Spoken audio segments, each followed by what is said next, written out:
So we're still in the now quadrant. Now we've just done the be aware step, and now we're on to the sixth step, which is all about choice. Vanda, what choice do we have at this stage in your Mind-Chi process? Oh, oh, absolutely every choice. So as soon as we have become aware, we can then have the choice to be able to change if we need to.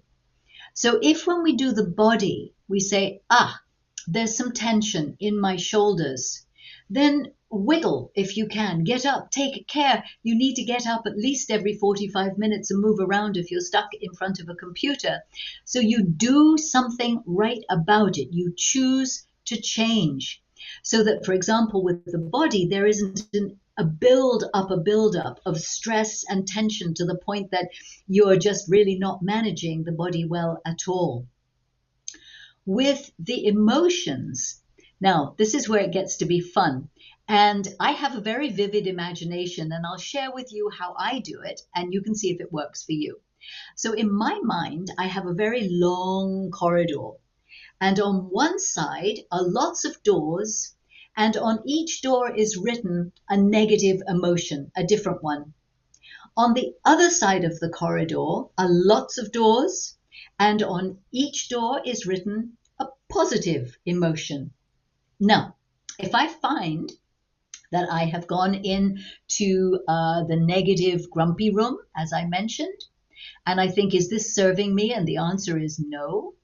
Then in my mind, I stand up, I thank the room, I walk out into the corridor, and I go up and down and I look at all the positive emotions.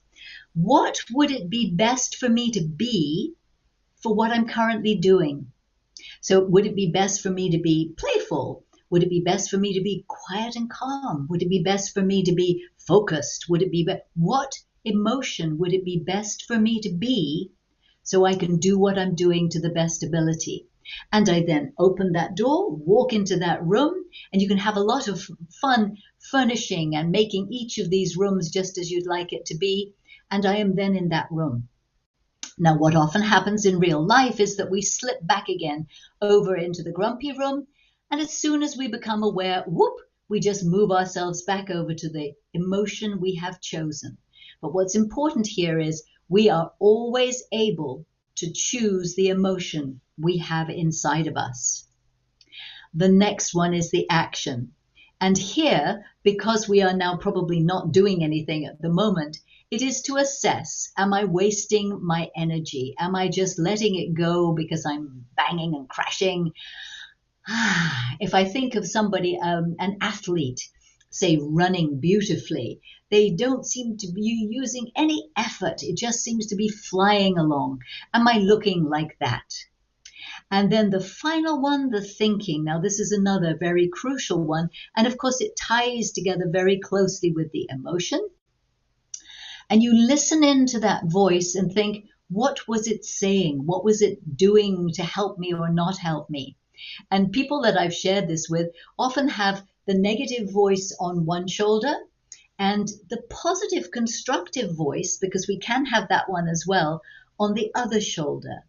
And so if they tuned in and discovered, it was a negative voice that was talking to me, pulling me down, they will then consciously say, this one on the positive shoulder, please speak a little louder. Please give me some little good hints and tips and say, come along, you can do this. Speak to me as if I were your best coach, your best ally, your best friend to get you going again. So you see how very, very quickly body, emotions, actions, and thoughts, you can just grab control and choose your beat. And this is another one, rather like the breath that I mentioned earlier, that it really is a pull-out, an SOS strategy. So you're walking to a very important meeting, an exam, seeing someone, who knows what, but you know your heart is beating and you're very anxious and you're very nervous. Then very, very quickly do your beat. Check. Body, can I just quickly do a little relaxation?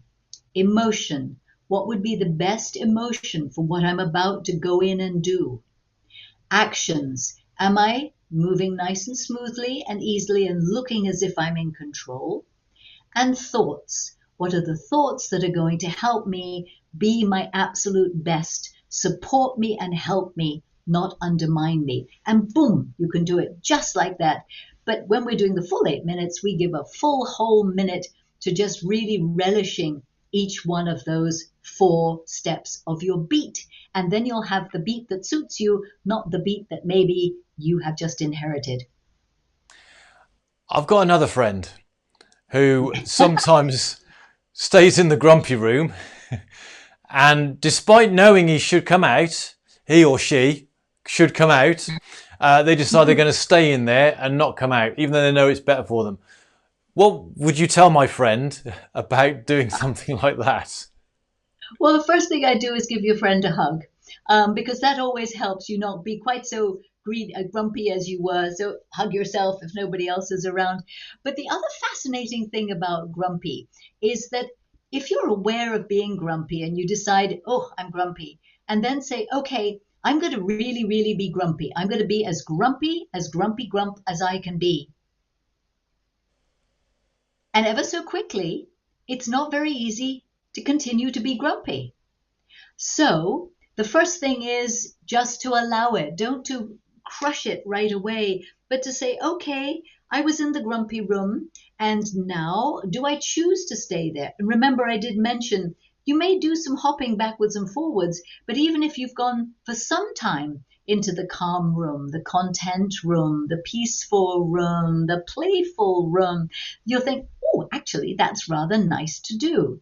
The other thing, we used to have a thing in the office where if somebody woke up and everything went wrong and they were just grumpy, everything they touched everything was wrong. And they would come in, we had the person announce, I'm grumpy today. And 2 things would happen. We would know, depending on that person, either we would make them a cup of coffee, we would be nice, we would tell them a joke, or we would back away and we would leave them alone for a little while until they'd had a chance to work out the grumpy for themselves. So love your grumpy. He has a role. I'll make sure my friend gets that message, definitely. I suppose what you're saying there, though, is that it is still a choice, isn't it? That if we don't get out of the room, we are choosing to stay there. It's not that we can't get out, it's actually a choice. That's a really powerful step. I'm looking forward to seeing where we go in the next quadrant. So thank you for that, Vanda. Lovely.